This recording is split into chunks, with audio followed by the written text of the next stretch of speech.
Well, I'm Larry Blank, and I'm very happy to have been asked to conduct the Halle for a special Valentine's Day concert honoring Broadway. It's very clear our love is here to stay together.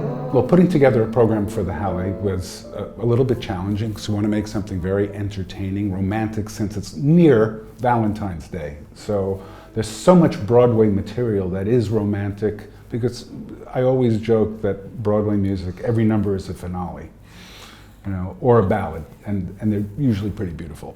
So first thing we did was get a couple of really good performers, and that's Matt Ford and Emma Williams, who are both wonderful singers that I've worked with. I think Matt's been with the orchestra before. Emma's a local girl, and she's currently starring in Half Sixpence in the West End.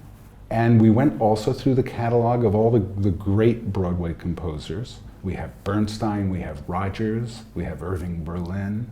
Many of these songs were originally written for Broadway orchestra pits, and by the nature of working in theaters, the bands were rather small by standards compared to a symphony. So they were written anywhere from 12 pieces to 30 pieces. Now, of course, with a symphony orchestra, we're 70 odd up. So many of the orchestrations were expanded by me or people that I know for the symphonic setup, and they really give a great symphonic impression of these songs without distorting what they originally were. I was very fortunate that I conducted quite a few shows on Broadway and in Los Angeles, Phantom of the Opera, Evita.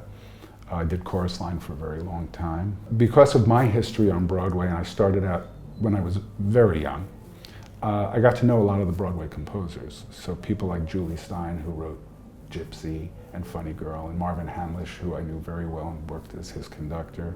I worked with Alan J. Lerner. I actually met Richard Rodgers when I was very young. So I'm really honored to be able to actually play their music, because I knew them and I knew what they expected it to be. Our love is here too. Our love